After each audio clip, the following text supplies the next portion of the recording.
I hope you all are doing great. I'm really excited about this video. So today we're going to be hearing about some questions from myself and one of my colleagues from undergrad, Vanessa.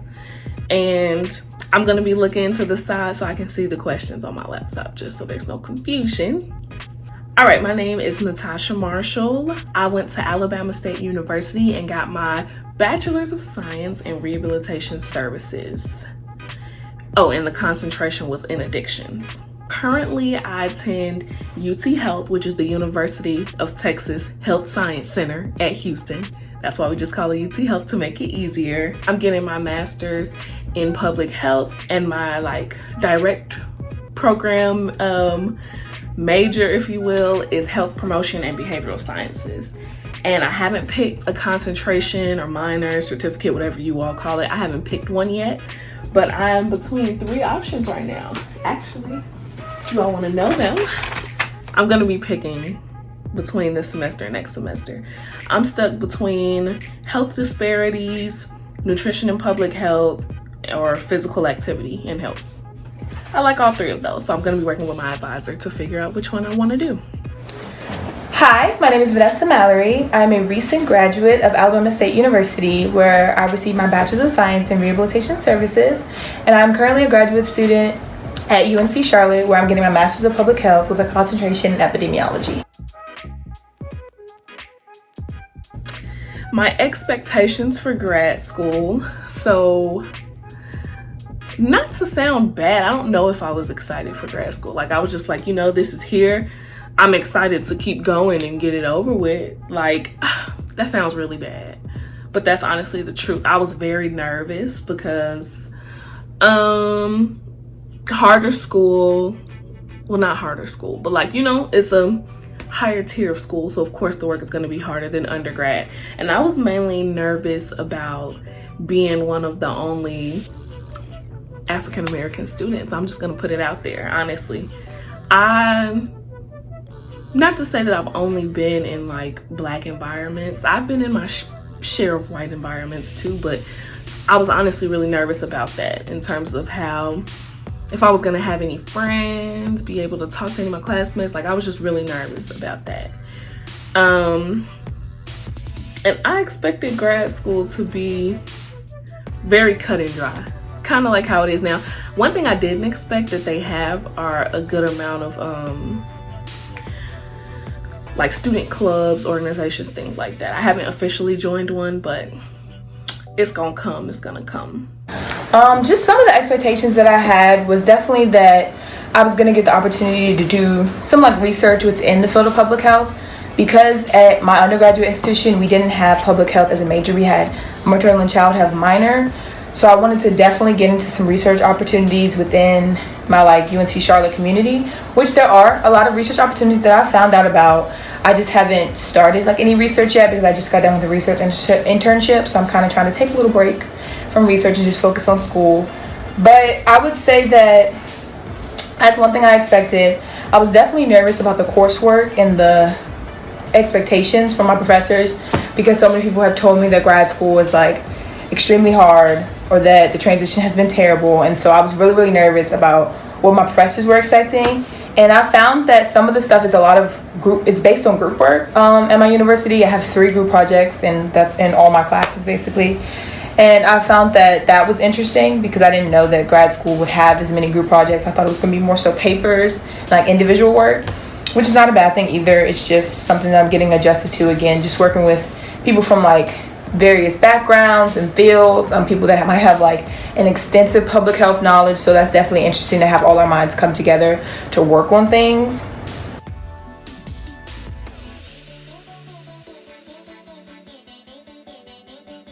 So what has been difficult is the style of learning. Anytime somebody asks me how's it going? Do you like the classes?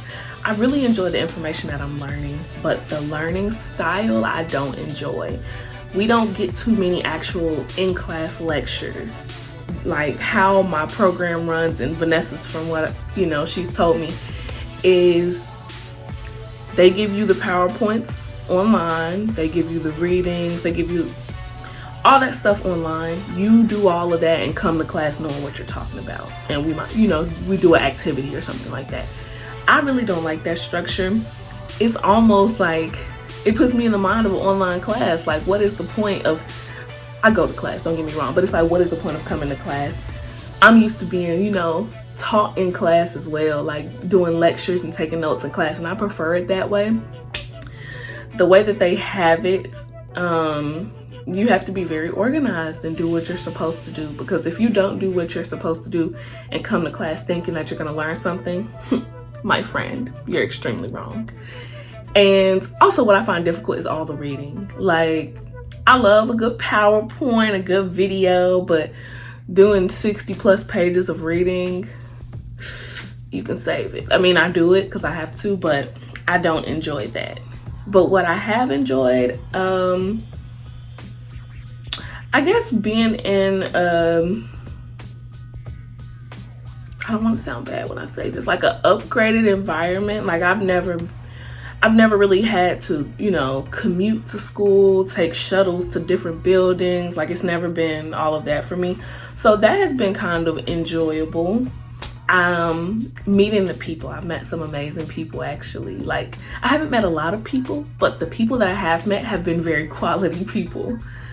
Something that has been difficult, I guess, it's like from my transition from an HBCU program to a PWI, is just that the family feel I'm missing a lot from my HBCU. Definitely being a grad student, it's different because I go to work throughout the day because I'm a graduate assistant at a center on my campus, and then I go to class after that. And so a lot of my time is spent just doing like things on the business side of like higher ed.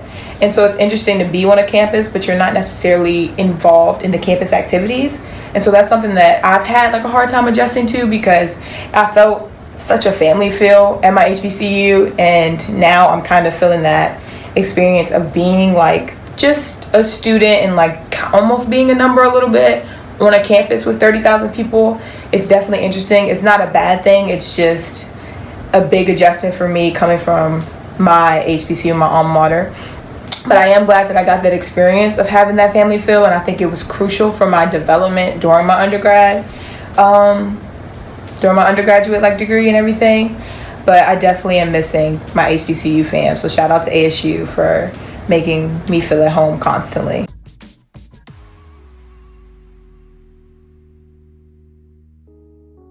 The advice that I would give to you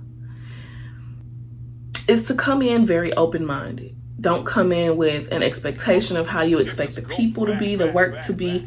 Just have your expectations, come in with an open mind, have your standards in terms of yourself very high. Like, make sure that you know, like, I'm getting an A, I'm getting a B, like, we don't fail around here, that type of thing. Because I've always been like that with school, and when you're like that, failing is not really an option. I mean, well, everybody fails, but in terms of like failing an entire class, that's not an option. You might fail an assignment, but you will come back, okay? You might fail a quiz, but you will come back. And I would also say get involved. For my program, we have a Facebook page where they post a lot of different opportunities, events, programs. Stay abreast on stuff like that and go to it. I've been doing that, and it's still been, you know, a little challenging for me to meet a lot of people, but what I have gone to have been very quality, and I've learned a lot, enjoyed them. And yeah, so please take advantage of the opportunities that you can do and try to basically be outside of your box. I'm used to what I know, so it takes a lot for me to go places by myself, to, you know, not really rely on somebody and be like, hey, are you going? Okay, I'll only go if you go. No, just go. And that's what I've been doing more and more, so I'm proud of myself for that. Try to get in contact with upperclassmen in your program so they can help you schedule classes, because that's one thing that I didn't do. So I kind of just picked my classes based on the time. Yeah, based on the time and the days. And I ended up with so many ITV classes, which is where they teach from the different campuses, but all the campuses like webcam in. like, it's not terrible in all the classes, but my epidemiology class is through ITV and I need a teacher in the class. Like, that's a class where I wish I had a teacher so I could go after class, ask the questions that I don't really want to ask in front of everybody, and just, I only have one in class teacher. So definitely talk to the upperclassmen so you know what type of classes to take, because I knew nothing about ITV at the time. So what type of classes to take, what teachers to take, do you need a book, do they have the book, all that type of stuff. Get in contact with upperclassmen before you go if you can. Like, you know, if y'all have a hashtag, search the hashtag, find some, search the location on Instagram like UTHealth, and you'll find hopefully pictures of some people that look like they can relate to you to help you out. Definitely research your institution and make sure they have opportunities for you there to kind of excel.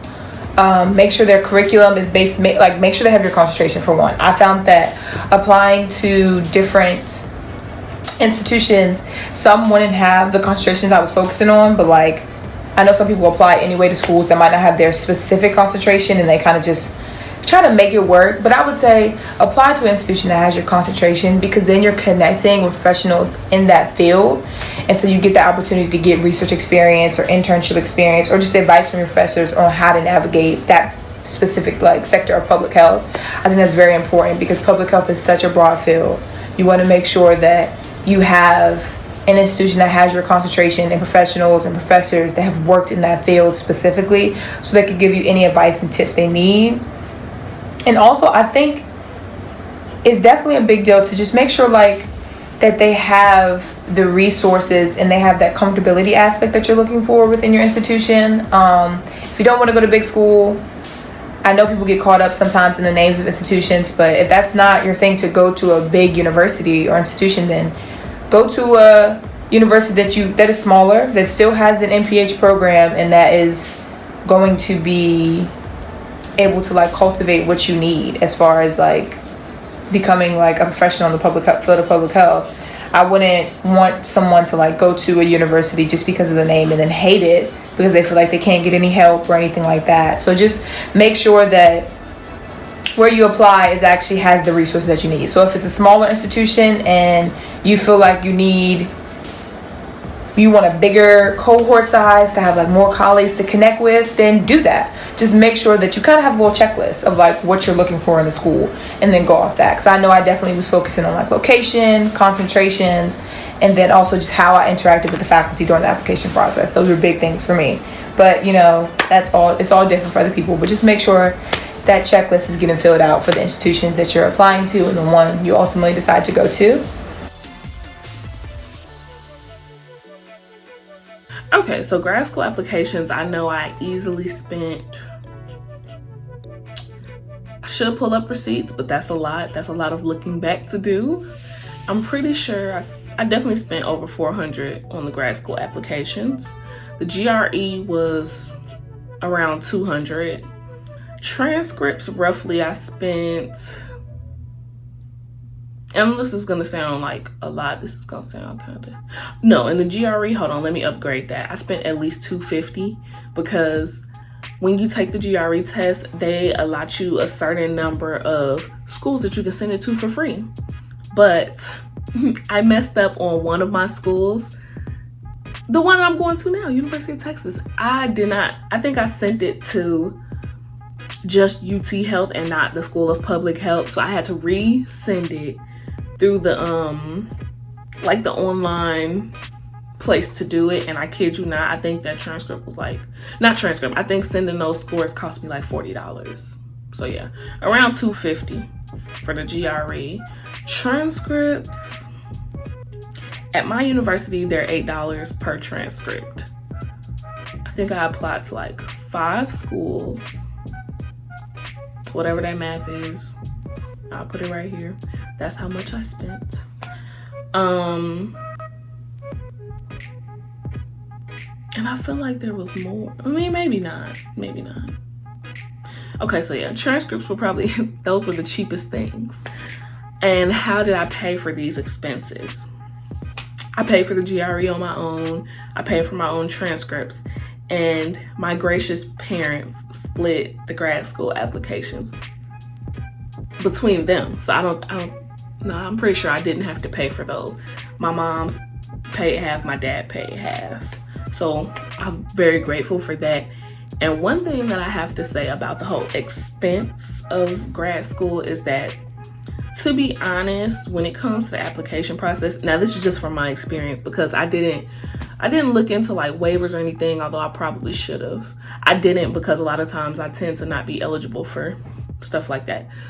But all the expenses that go with applying to grad school, and in particular MPH school, because that's what I did, they make it very hard for a low-income student to even apply to the school, let alone pay to go. I mean, granted, you can just get a loan to go. I assume you can get a loan for the expenses too, but who wants to do that just to apply for grad school?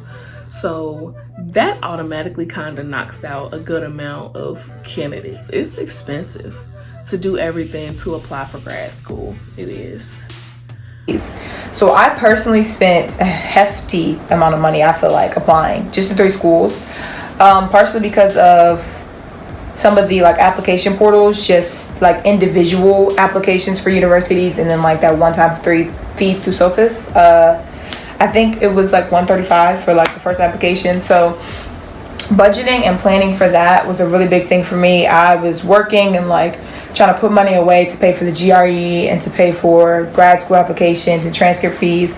I was blessed enough to have my parents kind of help me out with that as well, like as far as paying for the GRE and prep materials. So thank you to my parents. So that was definitely something that I was grateful for, but I know everybody doesn't have the opportunity. So I will say to look into like fee waivers. I know that the GRE offers like a fee waiver, and so do some grad schools. So reach out. It never hurts to reach out to the institution that you're trying to apply to ask for any like resources or fee waivers that they might have, because 9 times out of 10 I feel like they do have them, but students don't ask enough about them.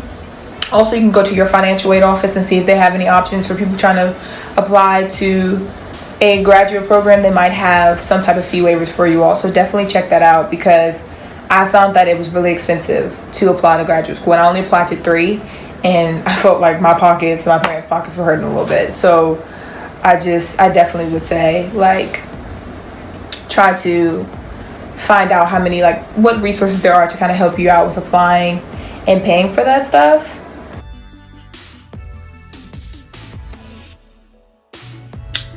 Funny story, right? I applied to 5 schools. I only got into 2, and it was like really bothering me. Like I just kept getting denial after denial. And originally I wanted to go to grad school in Chicago, where I'm from, so I could be with my parents and where I was familiar with, and be cost effective, so I could get in-state tuition, all that type of stuff. And I did not get in, and I was just like really seriously. So choosing my program wasn't that hard, because I didn't get into a lot of the ones that I applied for. And I got into UTHealth and Tulane in New Orleans. And I'm a very like energy aura type person, and my energy just wasn't sitting right with going to Tulane. I don't know why. Like I was just like, my heart was just like, no, don't go there. And UTHealth was the last school that accepted me, but I had a feeling like they're gonna accept me, because the way they called about like not having the transcript, stuff like that, I'm like, they could have just easily been like denied. But I feel like all the, I feel like the communication that was happening between me and the school was a signal like, you're gonna get in, they must want you. So once I got that, I was like, yeah, I'll go to UTHealth. I never seen the school, and this is like the second time I did that. In undergrad, I accepted my scholarship and said I was going before I ever visited the school. And I did the same thing with UTHealth. I guess I just know when it's right. But I was like, okay, my sister's here, my aunt is here. Yeah, I feel a lot more comfortable in Texas than I would in New Orleans, even though I have family in New Orleans. But of course, my sister and my aunt, duh. So yeah, I chose them because they accepted me. And I just had good energy around the school. I've always been the type of person, I've never had dream schools. when it, like, besides high school, what I thought was my dream school. But like for college, I've never had dream schools. I just applied. My one stipulation for sure, of course they have to be accredited. Well, 2 stipulations. And I wanted the location to be where I had a family member or somebody that I'm comfortable with in case I need to be like bailed out, like something goes haywire and I need somebody in that location or close to that location, like something like that. So yeah, it wasn't hard picking my school. Once I got in, I said, yep, I'm gonna go here.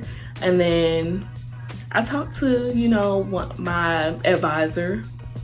At the time, she's more of like an entrance advisor. And I was just like, hey, so how do I do this, that, and I asked her about some scholarships that I saw they would be having. And she's like, oh, well, I see you're on the list, and we have our final meeting for the scholarships tomorrow. So I wholeheartedly believe that conversation I had with her is the reason that I have a scholarship now. Now, granted, the scholarship is only for a year, a semester / a year. The scholarship is a $1,000 new student scholarship, but for the year, it also gives me in-state tuition. So I go where the money go, baby. Tulane didn't really give me anything for real. This location was one thing. I applied to places where like I like the location or I knew a little bit about the location. My interactions with like program staff was a big thing for me as well. And then like the resources and the opportunities they offered. So with UNC Charlotte specifically, one, I like the location of Charlotte. I've had family that lives in Charlotte. So that was like, I already knew about the area. But then also having family here was also just a plus as well to come here. But interaction with the faculty. So one summer, like the summer before I was applying to graduate school, I actually just stopped on UNC Charlotte's campus just to get a little tour and to go check out like the public health building and everything like that. And I stopped in to just get some literature about the program that they might not have had on the website. And the director was actually in her office and decided that it was okay if I came in and just talked about the program. We ended up talking for like 30 to 40 minutes, I want to say, and just kind of gave me a rundown of everything I would expect. And I felt like it was a very genuine conversation. I felt like that wasn't, like no one in the program had to talk to me that day. I was coming in on a summer day, like in the middle of the day. I didn't expect to talk to anyone. And for them to take their time out to talk to me was a really, like I really appreciated that. And so I felt like that was something that kind of boosted UNC Charlotte on my list as far as where I wanted to go to school. And then also just the opportunities. I was looking at some of like the resources that the university specifically had that I was interested in, as far as like research opportunities and things of that nature, and like resources they just offer students on campus. And then also within my program, just different opportunities that you had to kind of advance yourself as a public health professional. Those were things that I was looking for, and those were kind of my deciding factors. So they had like study abroad opportunities, which I'm interested in. And so I felt like UNC Charlotte was kind of giving me all the signs that I needed to come to their university. And then definitely during the application process after I got in, they had graduate assistants emailing us just different resources that we could utilize as far as looking for housing, looking for jobs on campus, and getting acclimated with like the university, which I appreciated because I wasn't in town and I wasn't going to be in Charlotte, North Carolina until like the start of school. And so having someone emailing me like different like resources, even though I wasn't looking for an apartment, I felt like that was the next level. They took it to the next level with that, and I definitely appreciated that. And I wasn't getting that from the other institutions I applied to. So I'm like, wow, like this school is sending me like job opportunities and all of this. And that's actually how I found the current job that I have now. So thank you, UNC Charlotte, for that, and the MPH program. So that's just definitely, those were like a few of the deciding factors. So location, interaction with the program staff and the current students of the program, and then opportunities on the campus as well. Those were all of my big things. But I would say my biggest takeaway for anyone who's interested in public health, on the fence about it, do your research for one, and try to get as much experience as you can. If you have to volunteer at a health department, like a local or city health department or the state health department, or if there's opportunities like at the hospital, just if you can get your foot in the door with public health, just try to do that. I had my first public health internship this summer before I went to grad school, so don't think it's ever too late. I had no public health background going into graduate school or going into the summer. It was all research I had done and a few electives I had taken, and like maternal and child health. So don't feel like it's too late to get acclimated with the field of public health or to become a public health professional, because it's not. And public health is built on a lot of professionals from various disciplines coming together to work at a common goal. So don't look at it as, oh, I can't do it because I don't have a public health, I don't have a bachelor's in public health. That's okay. It's fine. You'll be okay, I promise. And again, come to Natasha's YouTube channel, of course, to find out all the things that go on in her Master's of Public Health program as well. That is the video. I hope you all have enjoyed me and Vanessa's viewpoints. If you all have any questions that you want to ask us or anything specifically that you want us to talk about, please let me know in the comments. We will do another video for you guys. I really enjoyed this video with her, and once again I want to thank Vanessa so much for agreeing to do this video with me. Forming bonds with your classmates is very important, because I wholeheartedly believe Vanessa, yes, she was like, you know, my classmate, my colleague, but that's going to be a friend for life. And we always have like that bond around public health, because not too many people from our program went into public health. So that makes me and Vanessa's bond even stronger, because she's somebody that I know can relate to me on a personal level. We might be on two different ends of the country and two different schools, but there's a common meeting point. So thank you so much, Vanessa. And you all like, comment, subscribe, hit the notification so you know when I have a video. Leave me a comment. Let me know what you all want.